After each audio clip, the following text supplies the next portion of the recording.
Bam, bam. Welcome to the Social Ninjas podcast. I am your co-host, Kyle, and join with me as always, my other co-host, Jeremy. What is up, Jeremy? What's up, Kyle? Let's get started. I'm excited. Yes, because we have a very special guest today, Dr. Hayley Watson. What's going on, Dr. Watson? Love the intro. I am doing fabulously. It's great to be here. It's so good to meet you guys. So speaking of intros, how about you introduce yourself for people who don't know who Dr. Hayley Watson is? Sure. Yes. So I'm a clinical psychologist. What do you want to know about me? I could go a few different directions. What I do professionally, we'll start there. So I'm a clinical psychologist. I work predominantly with teenagers. So I've been working with teenagers for about 15 years, all over the world. So I grew up in Canada. I also have worked in the UK, in Australia for quite a long time, and in the US. And my career has culminated in this project that I've just sort of completed, which is a mental health curriculum program for high schools. And I've sort of turned into a bit of a filmmaker on the side, I suppose. But I've created these documentary films of teenagers sharing their experience of overcoming struggle. And those are used in a classroom setting. So it's really empowering teachers to be able to deliver mental health content and guide their students through this without the burden being placed on the teacher to sort of understand and teach the mental health training. So it's coming through these videos. So it's really trying to upskill the teachers, empower the teachers, and then really sort of teach mental health skills widely to teenagers everywhere. That's sort of me. And then my PhD was in bullying intervention. So, the program kind of came out of that desire to help kids who've been bullied and No, he's pointing at me because I like very bad bullying. So it led to my social anxiety. And that can be really challenging. And so my whole thesis was around what kind of attitudes and what kind of thought processes can we help teach kids who are bullied so that they can come out of that and find their power and sort of not have those negative mental health outcomes that come from that a lot of the time. Wow. Yeah. I'm actually wanting to work on a book on bullying, so maybe we can talk. Yeah, totally. Hit me up. Okay, I was just curious. I want to get into it. Your background in, like, as far as you had trauma when you were like 1 year old, and then you kind of were covering up your trauma. And there's something you mentioned. You talked about complex trauma. Tell us a little bit about that. Yeah, absolutely. So it's a very bizarre story. I grew up in this little town in Canada, a tiny little town. There was like maybe 1,000 people in the town, really peaceful hippie community. And for some bizarre reason that they never found out about, my house was bombed with dynamite 5 times over the period of a year and a half. So someone targeted specifically our family, so no one else was getting bombed. And the first time it was our car, and then it was our car again, and then the side of our house. And so it was just these sort of random explosions would go off, and luckily no one was seriously injured, but we lived sort of in fear. And my parents didn't know what was happening, and it was all over the newspapers. It was a sort of unsolved mystery. I think they made a show of it even back then. But so the environment that I grew up in, when you're sort of between the ages of 1 and up until about 3 or 4, your mind is still forming your view of the world and how you see things. And so my view of the world was a view of a very scary world. The world wasn't safe. I wasn't safe. And for whatever reason, so when you think about sort of trauma, what happens in the mind is that our minds are amazing. They adapt. Like, that's what we do as humans. We just go, okay, this is the reality I'm in. What am I going to do? I don't have any power as this tiny little child. The only power I have is to literally change my brain. And so that's what we do. So my mind, changed so that I could adapt in this context. And I don't even know where it wasn't a conscious thought. I don't know where this came from, but I came up with this sort of idea that if I was tougher, or if I seemed to be tougher, and if I wasn't vulnerable, if I wasn't sort of this, and maybe part of that felt like feminine was quite vulnerable. I was this little girl. So if I could be like a bit more hardened, then I wouldn't feel this pain. And so I really started, when I was 4, I convinced my parents to shave my head. So then I adopted this really kind of hard edge, I guess, where I sort of pretended that I didn't care about things. And then as I got older, that turned into a bit, daredevil. And, I got my first motorcycle when I was like 22, and I would jump off cliffs. And I just had this whole, like, I'm this badass that can kind of like take on the world and I don't care about anything. Meanwhile, I was underneath just this fragile mess, but I didn't even realize it. Like, it was so ingrained. It's not like I was consciously saying, I'm really scared and I'm going to pretend I'm not scared. It was just like, I thought I was this person that I was definitely not.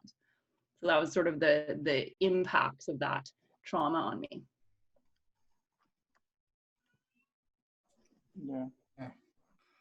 That's pretty crazy how you said, like, your mind adapts. And so, ever since you're kind of 4 years old or so, your mind was adapting to kind of like hide that trauma. Is that what was happening? Yeah, absolutely. It's sort of, and it's, I guess what the mind does is our mind is trying to protect us, right? So it's there for our survival. So our fight or flight response, our survival instinct is going, okay, this is what the world is. And we're always forming these patterns. So things happen and our mind goes, okay, this happened, therefore this must be the way the world is. And so my mind decided that it wasn't necessarily so much trying to cover up the trauma as much as it was trying to fit me into this world that it decided was a certain way. So it said, okay, the world is really unsafe, but here you are, and you're actually quite a sensitive little girl. I was quite sensitive. I was quite, things that impacted me. I was quite emotional. And it was like, right, that is not going to work here, because you're in this like war zone, essentially. So we're going to have to change you so that you're going to fit there. You're going to have to turn into little G.I. Jane so that you can cope with this. And then, and at the time, this is the thing that's amazing about trauma. At the time, that was perfect for me. If I hadn't done that, I don't know how I would have coped. So we can sort of be grateful to our minds for this ability. It's like in that moment, that's what I needed. I needed to be that person that could cope. But then as we get older, what we haven't quite figured out as a culture is that unless we get into our own mind, recognize these patterns and decide to consciously change them, we keep living that same view of the world. We keep living our trauma. So that's why as we get older, all of a sudden those systems start breaking down, and that's where mental health issues come from. And we end up thinking, oh, there's something wrong with me because I'm falling apart. But actually it's no, your mind adapted to an early life environment. Now that environment doesn't exist anymore. Now that pattern is falling apart, but that's actually a really good thing, because now you need to find a new pattern. You need to figure out what is the world really like and how can you adapt to that. So it's like this evolving process, but we call that a problem or an issue, and we think there's something wrong with that, but that's actually just perfect, because that's our evolution of coming out of those trauma patterns. Yeah, that reminds me of just my bullying so much. And my brain said, no one likes you. And it wasn't kind of until recently where I'm like, wait, I'm sure there's people that liked me, but my brain said no one likes me, just so I stayed away from people, and so it kept me out of harm. Exactly. So we can say the same thing. That brain pattern served you really well when you were in that scary environment, and you needed that at the time. So that was perfect. But then that's it. Your mind will keep giving you those signals, and our minds will keep doing that. That's what they do, right? They're there to protect us. And so then it was up to you to actually stop and say, hang on a minute. Do I want to believe that thought? Is that thought still serving me? Is that actually a helpful thought right now? And then changing it. So it's that process that's the sort of resolving trauma process. Is there like a main way to kind of not reframe, but change that adaptation? Yeah, great question. So it will be personal and unique for every individual, but I think that the main, I guess, approach is noticing. It's just slowing down, stopping, and getting curious about what's going on in our own mind. So it's like recognizing that we will all have these patterns, and that there's nothing wrong with these patterns. We all have negative thoughts. We all have these sort of pieces of shame inside of us. And so it's just the acknowledgement of, hey, that's okay, but let me just slow down and question, why am I doing what I'm doing? What is behind my motivation? What is, I have this impulse to do this thing, or I've always done this one way, or I always have believed that this is who I am. Does it have to be the case? And it sounds kind of simple when you say it, but it's actually really challenging to do that, because it means we have to let go of all the things we think we know about ourselves. And those things have been our lifeline. So it's like we're in the ocean and we have this life vest and we have to take it off. It's like, that's terrifying. But then all of a sudden when we take it off, we realize, oh, actually I can swim. So it's like that process of just slowing down, getting curious, and seeing and trying different things, like experimenting, saying, well, what would happen if I tested that theory that everyone hates me? What if I just tried to talk to someone? And then our mind will adapt. As we give it new information, it will say, oh, okay, wait, that was fine. That person did like me. Okay, maybe I need to our mind will work for us when we do that.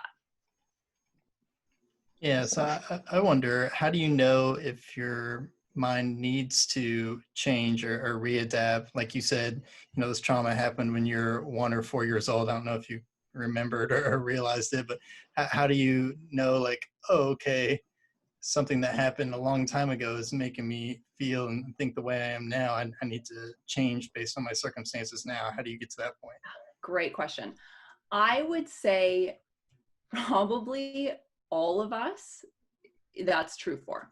I would say, because, and it's almost like, it doesn't mean anything's wrong. So I guess there's 2 ways I would answer that. One is what most of us do, and what was true for me as well, is it's only when our world starts falling apart that we actually, because it's hard, right? It's really hard to go to therapy. It's really hard to work on ourselves. It's really hard to change things. This is a big thing to do. So usually we wait until we have no other choice. Things are falling apart around us, and that's perfectly fine. But I would also say, now that I'm sort of in this process and in this, I guess, way of living, of working with my own mind, is that it doesn't end. And there's no, even if, now a lot of the things that are coming up are even things that, it doesn't even have to be trauma. It's just, oh, there's that belief that I developed that is limiting me in this way, and I didn't even realize it. So it's like there's, if you choose to go down this path, there is no end to it. And there are so many things that you can discover. And again, it doesn't mean that there's something wrong with you or there's something that has to be fixed, but it's giving yourself more and more freedom and more power. And for me, it started off, feeling terrifying and shameful and, intense and this whole thing. And now it's like exciting. It's like, oh yes, like, what new thing can I learn about myself? What new way am I holding myself back that I can uncover and see about if I can change that, So I would say, like, we can all do that at any point in our lives.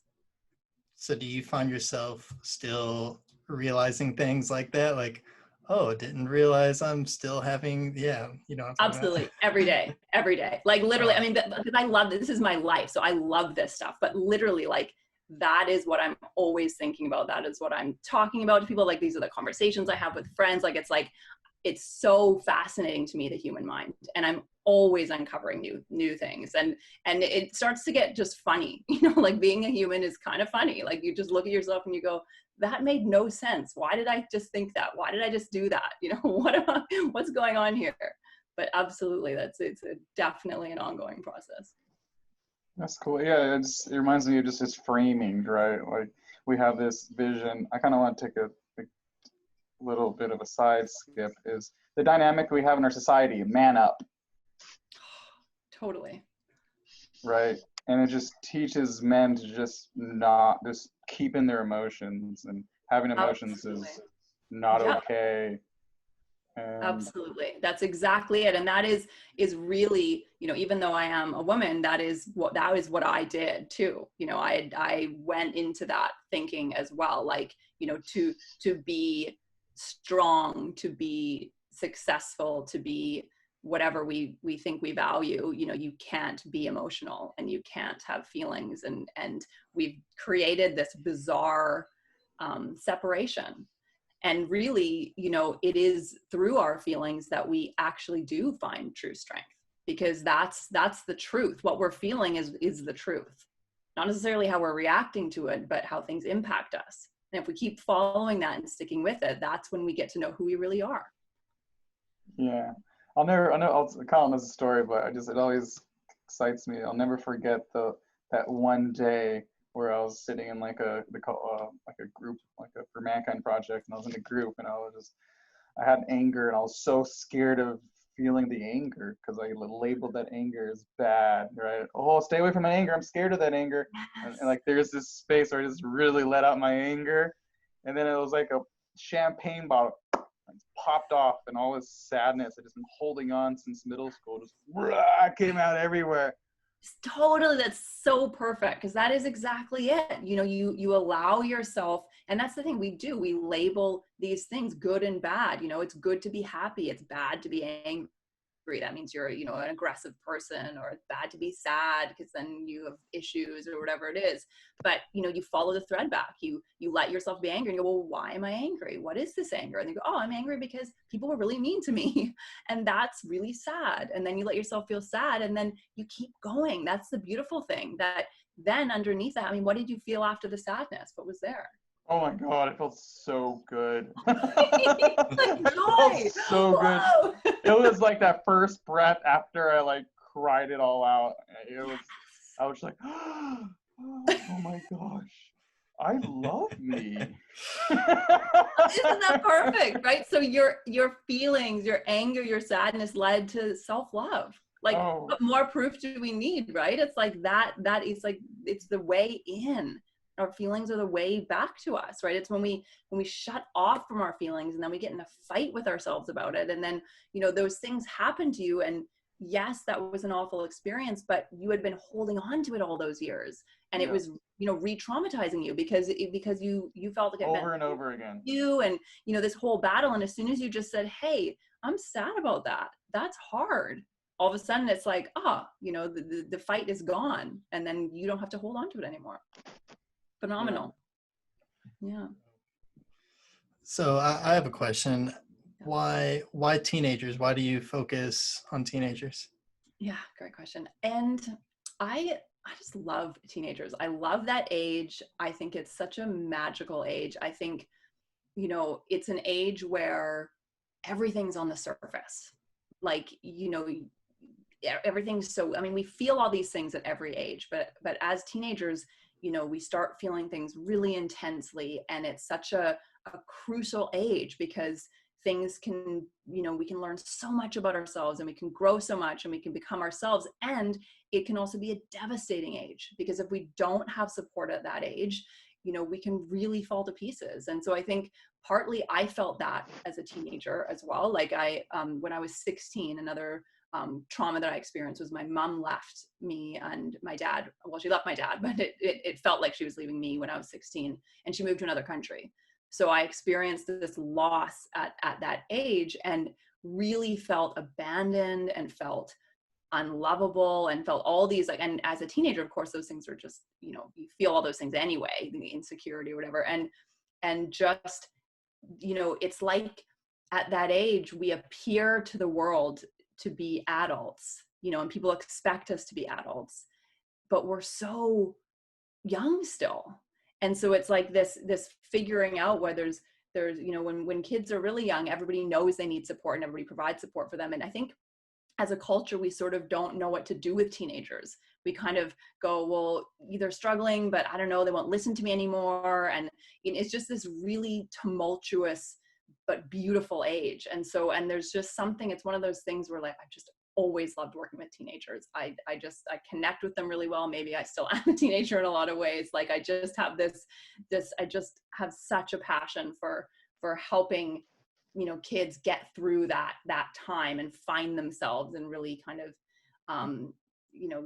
not have to go through 20 years of adulthood before they realize, oh, maybe I should go to therapy, and maybe things don't have to be this way, that actually to find out who they really are at that age, to me is, will change the world if we can help teenagers get there when they're that age. I think it's that transition from like when we're babies, we're sad, we cry endlessly. It's accepted. We're just like, I'm sad. It's like totally okay. So they're consistently like, that's impressive. Babies are doing their work. Totally. They're putting in some like mindfulness. Like, I'm sad. I'm really gonna feel this sadness. Yes, absolutely. They know. And then like gradually the world, beats that out of them, right? And What then are they you doing? get Stop feeling your sadness. But it was okay before. What is going on here? totally. A, And then you get to that age, and then there's the social pressure, and everybody else is looking at me feeling my sadness, and it's like, but it's that, but if we can really, explore that and learn that at that age, like, what is possible for us, to become who we're meant to be at that age. It's just like teenagers have so much power, because they have so much energy and so much insight, and there's so much, there's just so much there. And we just squash it by, trying to fit them into a box, or trying to tell them they should be normal, or any other number of things that we do. I also want to take a little step back and ask you about your mental health prevention program.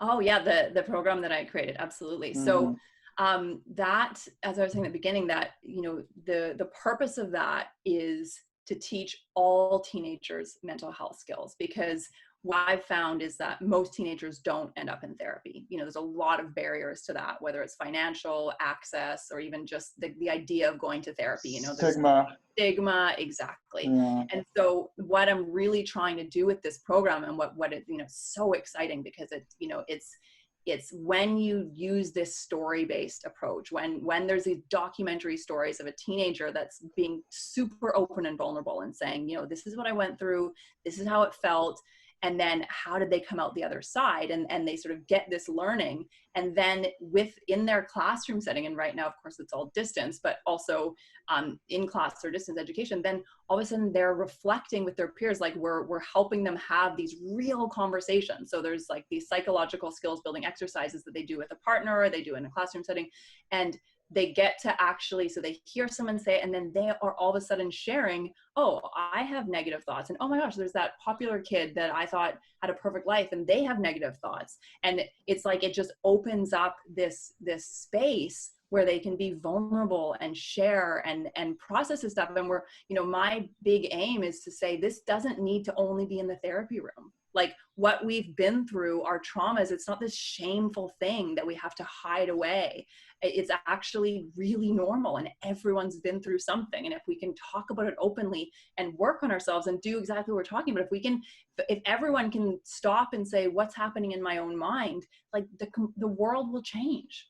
And so it's really, that's the purpose of this program, is to say, let's make this as something that everybody learns as part of their school system, not just people that we've labeled as having something wrong with them, or not just people who happen to have the accessibility to get there, but everyone, all of us. Wow, that's so cool. I like just being in touch with their emotions. I know, and when I'm Mac on project at meetings, we'll do a check-in in the beginning, and just really kind of take a moment, be present, and just, all right, what am I feeling right now? Am I feeling anger? Am I feeling sadness? Am I feeling fear? Am I feeling shame? Am I feeling and then just own it, and then go on a little bit of like what's underneath it.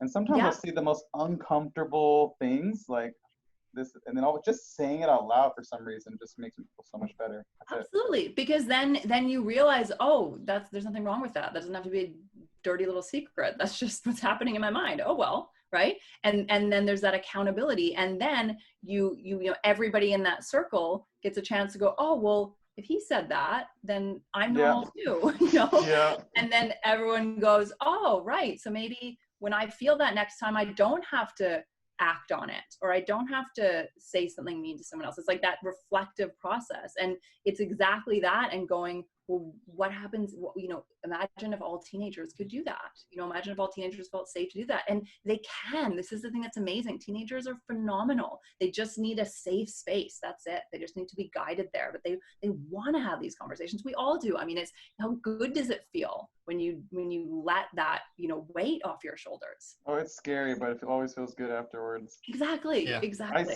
I still will be in a group and I'm like, oh, I don't want to do this, but I'm like, every single time I've like gone, I call it go towards the roar, right? Every time I've gone towards the roar, I have felt better afterwards. Like Absolutely. Jeremy, I've always felt better. Let's do it, even though your brain's saying not to. That's an old story.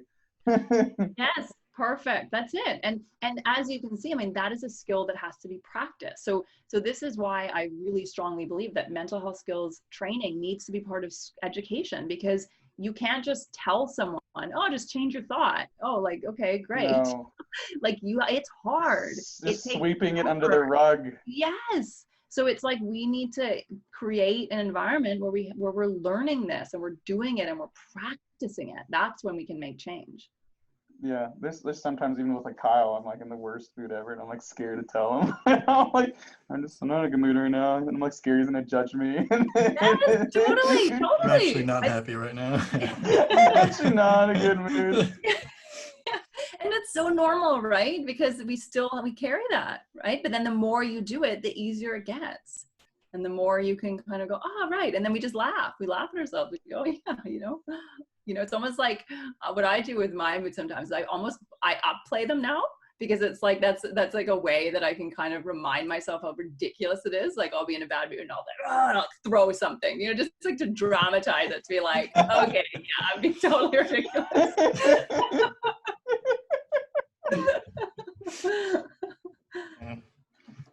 So going back to the mental health in schools, so I know me, because I actually went and spoke at this conference brought on by this organization called Bring Change to Mind, that they do some mental health in high schools.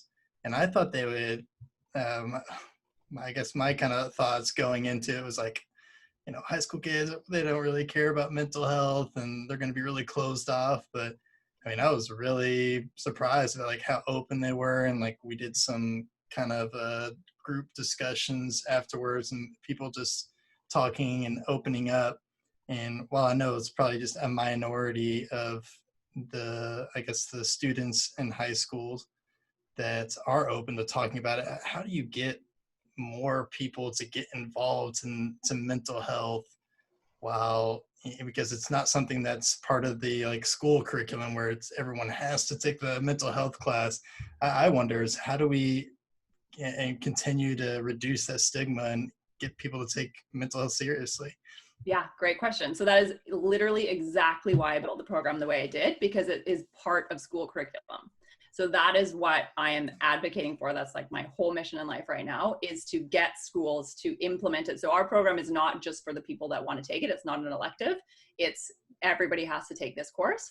And then, so that's part of it, is just making it mandatory, because it needs to be just like, any other skill. We need everyone to be across it. But then the other side of it is, a lot of mental health content that's out there, it's sort of factual based, and it's like about diagnoses, and there's a lot of fear around it, right? It's like, how do we prevent suicide? Like these are heavy, scary topics. And when you think about the world of a teenager, like that is not going to make a teenager feel safe to say, oh yeah, I'm one of those weird kids that has that weird thing that everyone's scared of, like that's, when you think of how teenagers think. So the way I've created this program is we're making it a cool topic. Like these kids that are featured in our documentaries are amazing kids.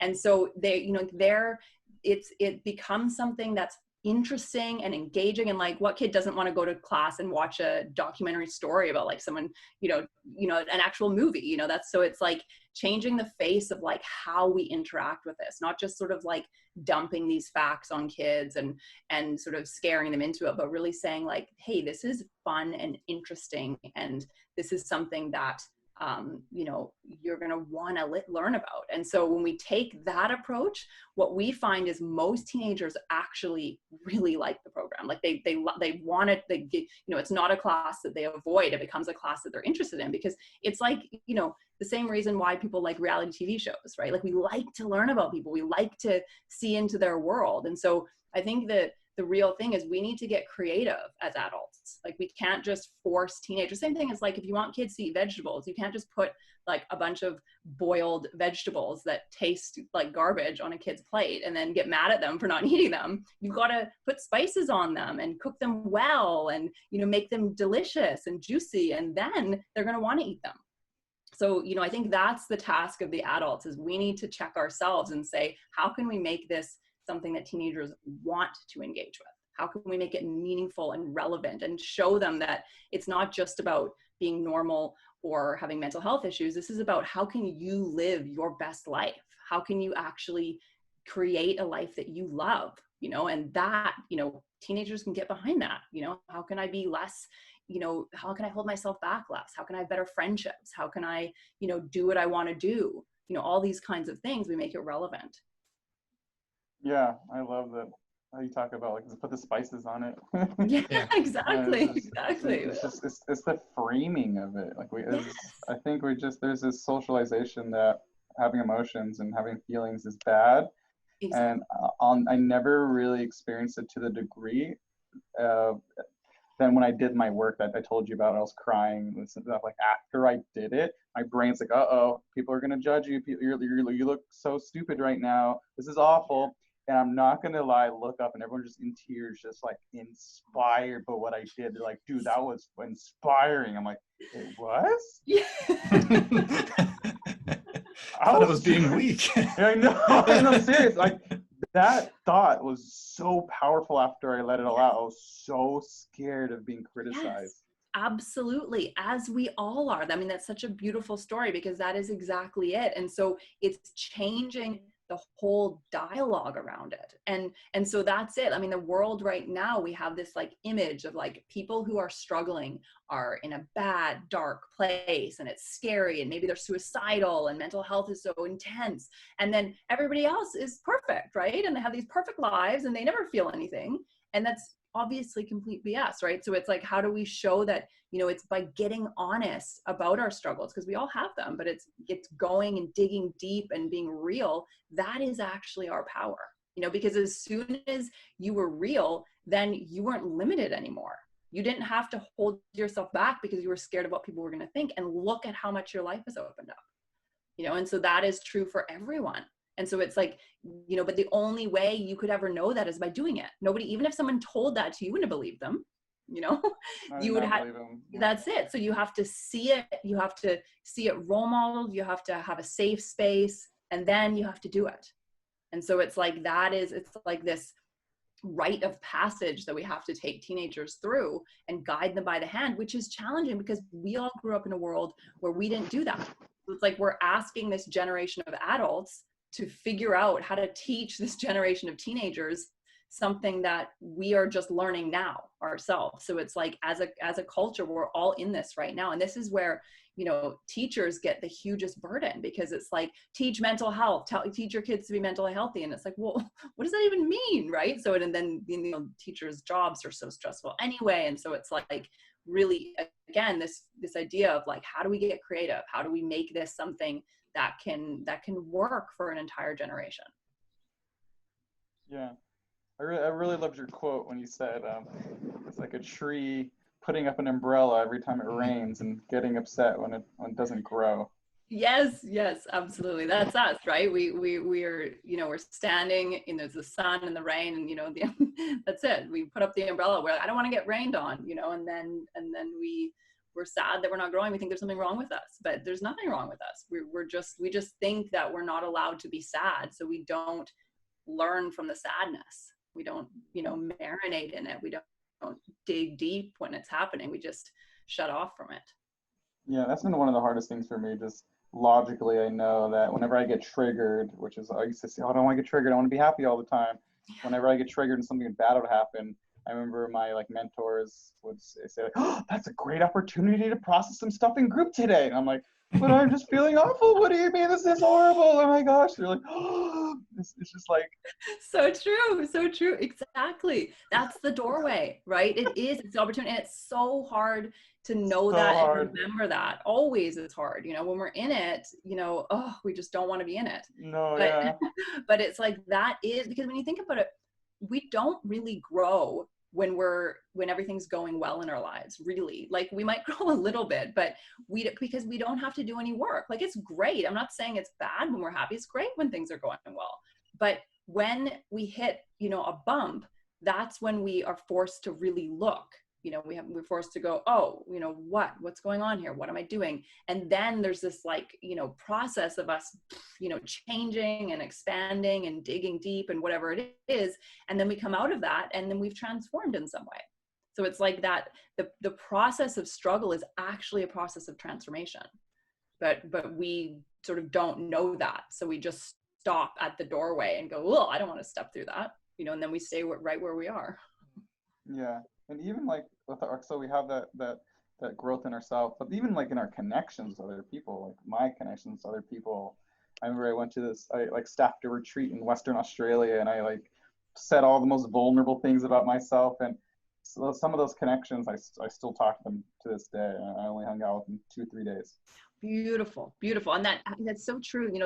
Those retreat experiences, how close do we get to people when we're just being real, right? Absolutely. And so that's another element of it is, when we're open and when we're vulnerable, that is true connection. That's why it feels so lasting, because you all the other stuff fades away, all the surface level stuff, all the stuff that, all the ways we try to hide from each other. And then you feel it. You have such a bond that it doesn't ever go away. And that's, when we think about loneliness, we're not lonely because we're not around people. We're lonely because we are disconnected from ourselves, which means we're disconnected from others emotionally, right? So it's like we can be completely alone and not feel lonely because we're connecting inward, right? But then we can be surrounded with people and feel totally lonely because we're shutting them all out. I know, yeah. I resonate with what you talked about, like you always having to be around people to feel good because you're masked. I did that. I'm a huge extrovert, and I was just like, I need to be around people. I need to call people. I need to do that. But like, it wasn't all bad. Like I was flexing like my connection muscles. So it wasn't all bad. But at the same time, I wasn't sitting with myself. Yes. And I think I love what you said, it wasn't all bad. And I would say that about everything. Like nothing's all bad, right? Everything's part of our journey. And there's always, in every impulse, there's always like a wisdom side of it. And then there's our neurotic, side of it.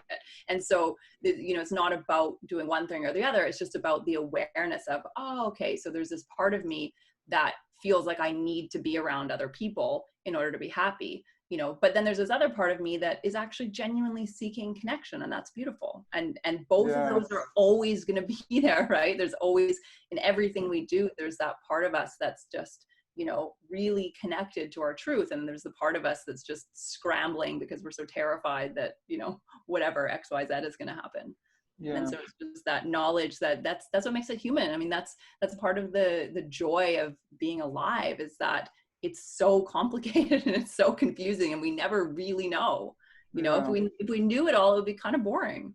It would be. And I think it's just one of those things. It's funny you talk about this. I literally had a conversation with my friend who's a therapist. Nice. And we're talking about like this exact thing, like the gold and then the growth and like everything. So like, for example, I went to Taiwan to teach English, and there was a part of me that was guilty myself. And I'm like, I'm just running away to Taiwan to kind of escape myself. And I'm like, at first I'm like being really hard on myself. But at the same time, that was challenging, and I did it. It was amazing, and I grew so much from it.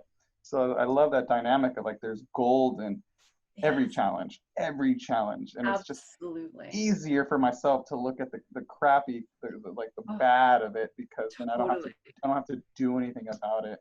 Yes, and we can just it's not nice, but it's kind of easy to just judge ourselves. Right. And then easy. Yeah, just like, oh, let's just get mad or something. I know. And I can totally relate to that. And I had a huge pattern of running away, because I experienced the abandonment and whatever my story was, but I would always run away from things. And same thing, I was so critical with myself. And there's still an element of me that wants to run away, that wants to escape in a lot of situations.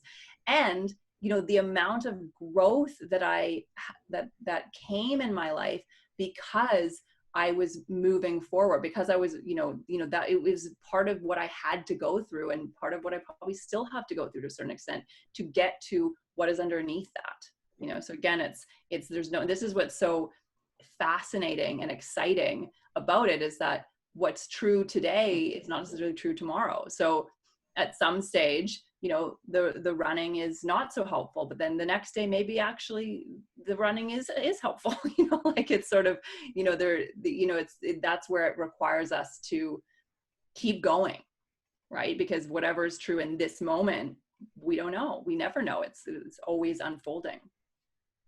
Wow.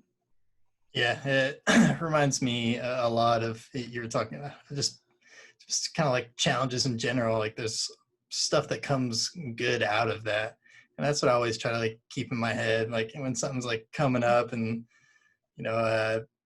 think bleep is hitting the fan basically, and your mind just wants to like focus all on the negative instead of this is a growing experience. This is a learning experience. Like I don't think I've ever gone through anything just completely crappy and I didn't get something out of it.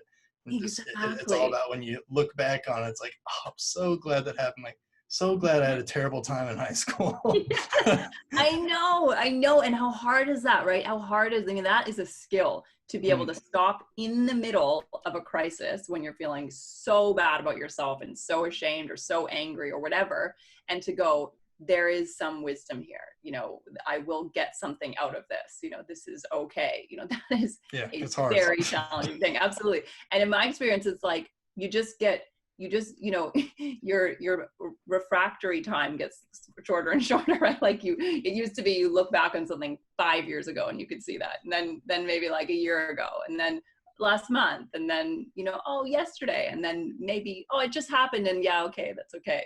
And then sometimes in the moment we can do it, and then maybe some people can do it always in the moment, great.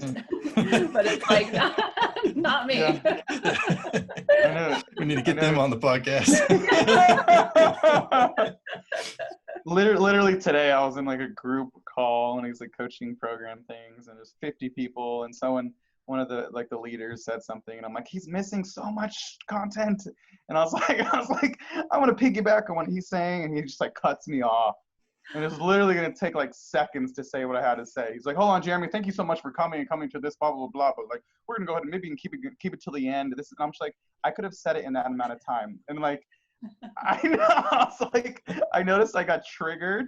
Yes. But I realized, like, I did catch myself like moments later where I was like, all right, let me play devil's advocate. He was just trying to keep the flow. He was just trying to keep the this and that. Yes, beautiful. And there was also a lesson for you in that somewhere, right? Because it's like, but that's beautiful to be able to see that right then and there, to go, okay, I'm feeling frustrated, I'm feeling slighted, and this is bigger than me, and you probably didn't mean it, and what's there for me to learn here? What is the lesson, or what is the benefit of being shut down? I mean, it sucks, but where is that? Where can that open to? And you only get there when you can stop and do that, right? Because otherwise you would have been sitting there fuming and getting mad about him and making it all, about him, when it had nothing to do with him. It was like your opportunity, your growth. Yeah, that's so funny. It reminds me of like I used to stand outside of grocery stores and raise money for homeless children. Nice. And I like just out of adaptation, people would say, sorry, not interested, in like a mean way. I like reframed it as they're doing me a favor. Like, oh, thank you so much. Thank you so much. Beautiful. I love it. I like pretended like rejection was like they're doing me the biggest favor. Amazing.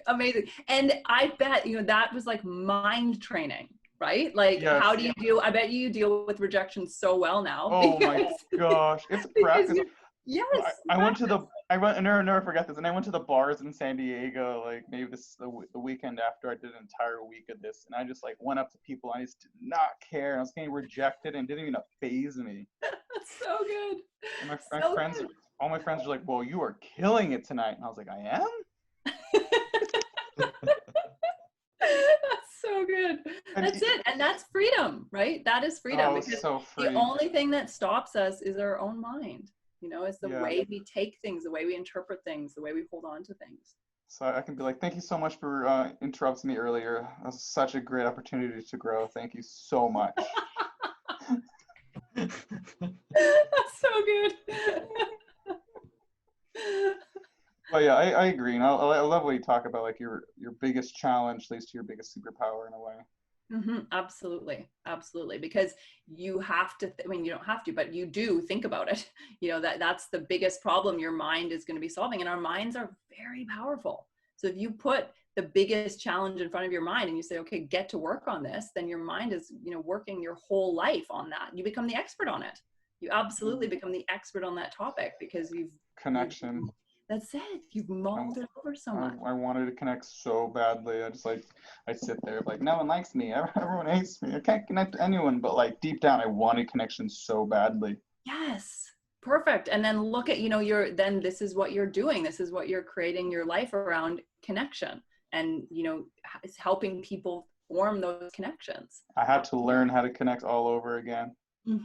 Absolutely. And that's it. And I mean, the same for me, right? I spent so much of my life being totally disconnected from myself, shutting off who I was, therefore losing all of the power that I had. And so that's my mission in life now is how do I help teenagers, not lose that connection to themselves. And, when you think about, what we do in the world, there's no way I would be this driven and have this much. I mean, I'm working so hard. I've never worked this hard in my life. I'm working so hard and I'm so excited by it. Like there's no part of me that, I know I'm not going to quit. Right. But even if I didn't go through that, there's no way I would have this level of passion and desire. And I would probably have quit a long time ago because I think this is hard, it's hard to create a business. It's hard to, do these things. And so it's like, those things, that's the other way I often look at it. It's like, I'm so grateful for all of those experiences because otherwise I would not be here doing this. Those were the steps that I needed to take to get to this place where I could create this, do these things. Yeah. I love that. Like how grateful you are for your challenges. Like I'm so grateful I had all those challenges. It's amazing. I'm so grateful I lost my job. so grateful. So grateful I got bullied so much. But I love it. I love that. And like I identify with it. And it's hard, right? It's hard that flip, but it's like it genuinely, that is what leads us to, to the place that really fills us up, that really, that passion. Like I think the one single thing that, I wouldn't say makes us happy because that seems too sort of like glib and fleeting, but that really makes us feel good about our lives or feel our why, gives us our why. Yes. And that is purpose, right? Is finding something that lights you up, that you want to do, that you feel this burning desire to do. And in my experience, you only get there when you slog through the thickets of like your trauma. Let me be real. Some solid slogging. That's great. Exactly. That's it. I remember like I think of like crying in general. Like I remember I was like a water park as a child and I fell, and they have those vents at the wave pool, and I had like my arm looked like a werewolf scratched me. I'm just like, and my mom was just like, you can cry, and I'm like, ah! I was trying to be tough.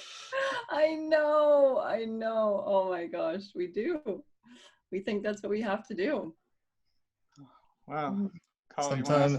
Sometimes the what seems like the worst thing in your life is literally the best thing. Absolutely, 100%. And usually, like I would say that's often the case, but it takes us letting go. That's the hard part because we have to let go of what we thought our life was going to look like, or what we thought was supposed to happen, or who we thought we were. And then it opens up into whatever, possibilities we hadn't even thought of yet. Wow. Yeah. This makes me think of when I broke my leg in Vietnam. So grateful that happened. You wouldn't be where you are right now without all that, because that would have led to, whatever that story is, it led to you now. Yeah. Cool. Yeah. So we like to ask one question to all our podcast guests. If you had the ability to send a message to everyone in the world, what would that message be? Great question. Okay. I think it would be exactly what we were just talking about. You know, find the thing that lights you up. You know, don't stop looking for that. You know, don't settle for a life that doesn't absolutely fill you. And I think to do that, that requires, you know, constant effort and constant holding ourselves accountable and constantly working to shed layers that we don't need. And it's like, I mean, do you remember that movie? This is probably dating myself here very much, but you know that movie, The Sound of Music? Oh yeah. Oh God, it was like my favorite. That's such a good movie. Oh, it was so good. It's so good. So you know the song that she sings, like the Reverend Mother, you know, find, you know, what was that, like the love, find the life that requires all the love you can give every day of your life for as long as you live. Like, oh man, that, I just got goosebumps. there's just, I know, I know, there's just something so powerful about that. And it's like, we don't know what that's going to look like, you know, and we don't know each day. I mean, it's not like there's one thing and that's it, you're at the end. It's like, we keep looking, keep going farther.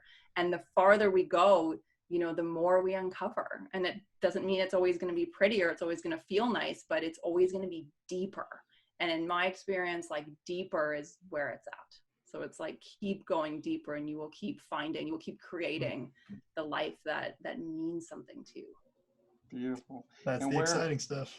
Yeah. And if someone's looking to find you, where can they find you as far as social media? Yes, absolutely. So at Dr. Hayley Watson is Instagram, Facebook. I haven't really used Twitter yet. I haven't even figured out how. Same. I don't get it. I want to. I don't understand it. I don't either. My friends look good at Twitter, start doing tweeting, and I'm like, why? I know. I'm also on LinkedIn, Dr. Hayley Watson. And then the school program is Open Parachute School. So that's openparachuteschools.com. So that information is on there. So any one of those platforms, people can always find me. Beautiful. Well, thank you very much for coming on. Yes. Such a pleasure. It was great chatting to you guys. And thank you for doing this. This is a great medium. And, you know, thank you for being so open. Oh, thank you. Yeah. Thank you. That's what we do. Awesome. That's why it's such a good podcast.